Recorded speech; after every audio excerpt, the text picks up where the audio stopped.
Bonjour. La thématique de ce tuto aujourd'hui est de vous proposer des exercices qui tournent autour d'une même technique et des éducatifs qui vous permettront d'avoir des entraînements plus passionnants, plus variés, plus intéressants. Les principes seront abordés, les principes clés, les détails techniques. Vous aurez ainsi une meilleure efficacité, une meilleure compréhension du mouvement, un meilleur déroulement technique, car évidemment l'apprentissage, le perfectionnement d'une technique ne passe pas essentiellement par la répétition. Quoique, bon tuto.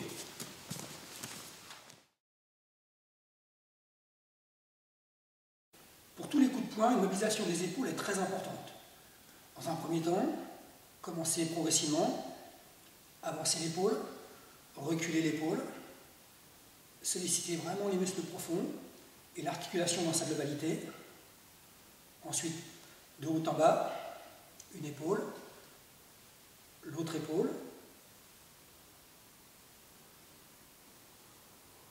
des cercles dans un sens et dans l'autre sens,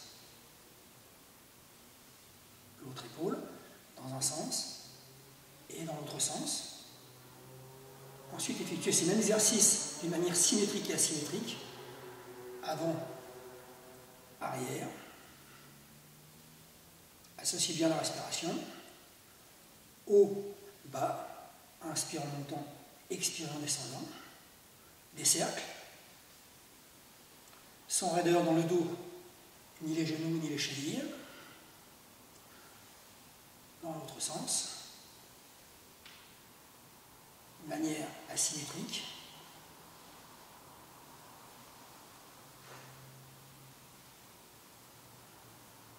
Même chose en asymétrie, haut et bas, avant, arrière. Travaillez cet exercice relativement longtemps pour en avoir les bienfaits.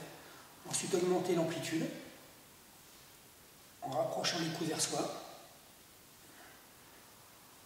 Travaillez l'articulation dans sa globalité. Éventuellement bras tendus. Avec une asymétrie.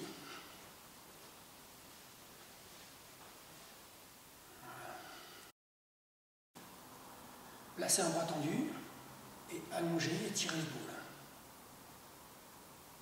Éventuellement l'autre bras en place.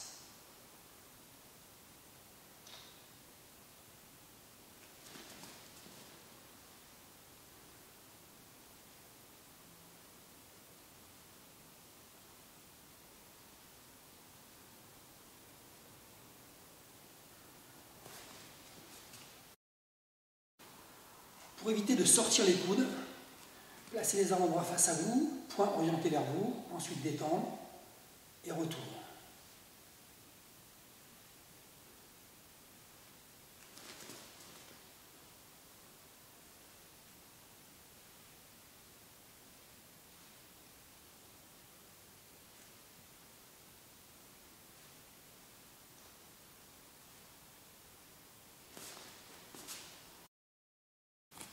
Sur le coup de poing direct, petit éducatif, pour éviter de sortir le cou lors de la frappe, se placer à proximité d'un mur et travailler la détente avec cette prise de conscience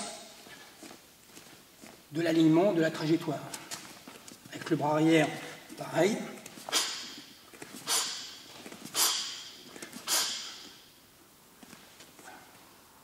Un éducatif très intéressant. Pour le coup de poing direct, avoir l'engagement de l'épaule qui est très important sur le sol, plaquer les omoplates sur le sol, se mettre en garde et allonger, bien ressentir cette épaule qui se décolle et le mouvement qui s'allonge.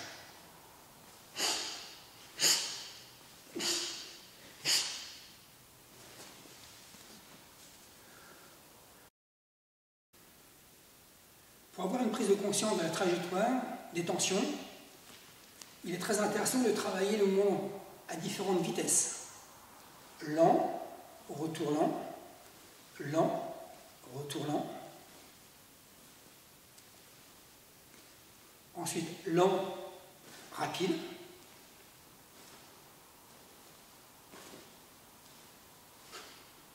Ensuite rapide, lent.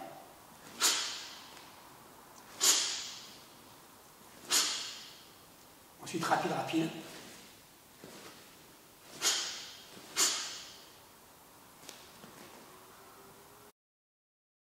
Lors d'une frappe de poing, il est essentiel d'être fermement ancré sur ses appuis, de descendre le centre de gravité pour pouvoir développer de la puissance.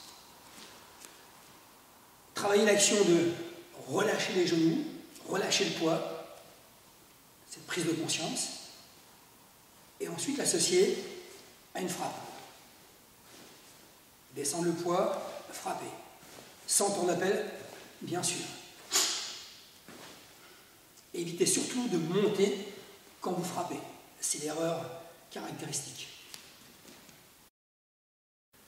Pour travailler l'action du coup de poing et du travail de piston, de vélocité, ou de rapidité évidemment, un travail amusant mais très bénéfique consiste à se mettre en position et de sauter et de frapper une fois lorsqu'on est bien sûr en l'air.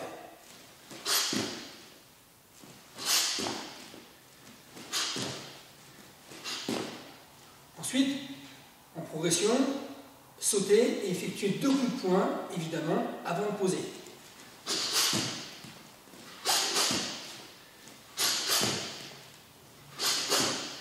Ce qui oblige de travailler, évidemment, la vitesse et puis le retour de technique. Évidemment, si vous êtes rapide, vous pouvez tenter 3 frappes pendant le saut, voire 4, à vous d'essayer tout du moins. Pour le coup de poing direct, une simple bande élastique permet un travail intéressant.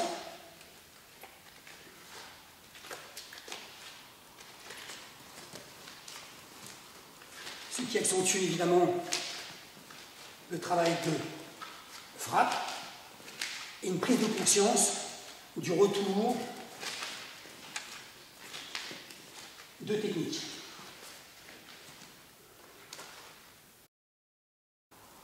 Avec de simples haltères de 1, 2, 3 kg, placés en garde et travailler le direct avec toujours le même schéma technique et un travail qui peut être évidemment mobile dans l'espace. Travailler sur 30 secondes, gauche ou droite, avec plusieurs séries.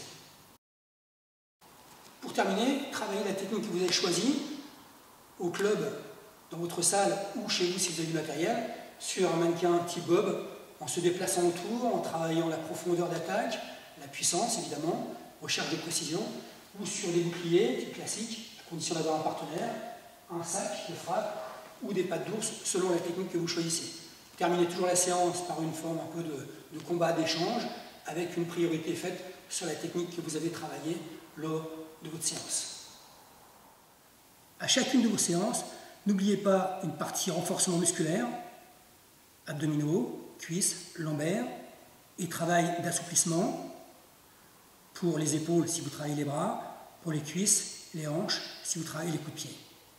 La mobilité articulaire et la puissance musculaire donnera plus d'aisance, de facilité et d'efficacité dans la réalisation de toutes vos techniques.